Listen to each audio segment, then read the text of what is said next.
audience? Yeah, sure. So I'm Mark Morris. I'm the CEO of Introversion Software. That doesn't really mean much. We've got the top team is myself and three friends that I met at university. So I sort of handle strategy and production. So I don't come up with the game ideas, but I sort of help the game ideas to turn into something real. We've been around for 15 years now, and I look back at where we started, no Steam, having to deal with like physical retailers, and we've come through all of that, and all of the sudden, as you say, sort of Kickstarter explosion didn't exist when we started. Indie didn't exist when we started. We've seen all these things sort of spring up, and I think the industry is a much richer and better place now than it was 15 years ago. Also, the times have been both good and hard for you. So. Yeah, absolutely. But I think that's the nature of making indie video games and taking risks, which is what we're about. You're not really going to ever know how well a concept is going to do, how many players are going to be interested in playing it until it hits the market. And it's going to take you, I think, at least a year, to work on something that's worth showing to anybody. So you're always in this situation where you're going to have to invest quite a lot before you find out whether or not there's an audience. And if there is, then you can sort of hit the jackpot like we did with Prison Architect, and millions of players out there really enjoyed it, and that was great for us because it meant that we had a sort of safety net so that we could carry on making games for years and years to come. How much of Prison Architect gamers, how many of them were, say, Introversion fans from previous times? It just doesn't work like that.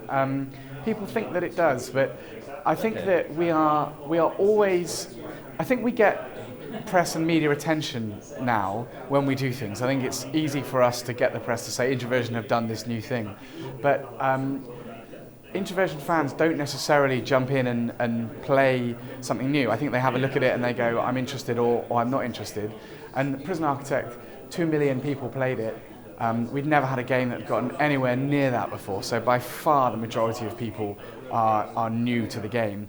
And also, I've learned over the years, see, when I come to events like this, I meet gamers that have followed us. So I had it in my mind that most players knew who Introversion was and what we'd done. But it's only been recently we've been going to conferences and taking some of our old games along that the penny drops and people go, Prison Architect, I had no idea you guys did DEF CON, and now we're trying to sort of draw that together so people understand who we are. When we started, we'd spent about a year and we had a game that had about 6 hours of gameplay, something like that. There was the chapter 1 and then the start of the sandbox where you can just build whatever sort of prison you like. And we had no idea how many people would be interested in Prison Architect. We had a huge number of ideas about what we needed to do.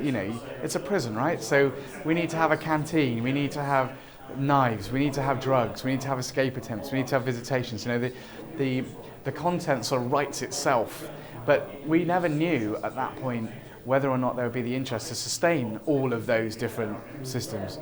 And so we're in this just absolutely wonderful place where we were picking up more and more players every month as we were dropping updates, and that enabled us to just keep working until we got to the point when we were sort of happy that we'd done everything that we needed to, and then we called that version 1, and then we kept going for about 6 or 7 months because we put in some things that we really wanted to put in, then we called that version 2, and we've done an update since then, and we still update Prison Architect. It's certainly not, we're never going to move away from it, but we've just, as a studio, launched Scanner Somber. That's our 6th game. We launched that a couple of weeks ago, so that's brand new from us. And now we'll be thinking about what the next game will be, but with occasional updates to PA, because obviously we've got so many players, they love it, we love it. It's like reassuring for us to go back and say, let's just do another update. Let's take 6 weeks, and drop something in and push it out there and just, keep the whole thing going. By the way, do these updates, do they grab any publicity? Do they create any new sales? Yeah, I think they do. Chris and I make a video about the updates. They get pretty good views, so that gets picked up. I was talking last night to some of the Yogscast guys, just happened to be sat next to them, and a couple of those are really big Prison Architect fans. And those are the guys that if you push an update out there, they might be inspired to play it and then make another video. So that's how the promotion sort of works. And obviously with other publishers and things, it's good to see that the game is continuing to move forward. But you don't really necessarily measure a big sales bump. It's just like there's more content out there and it keeps it going for longer.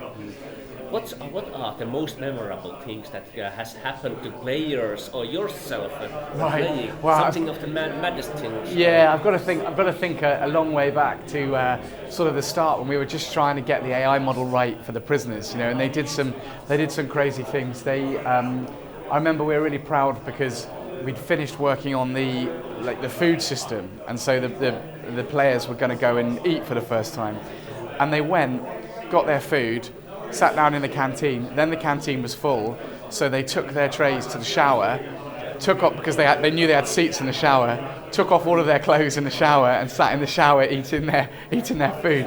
So that was something that was quite unexpected.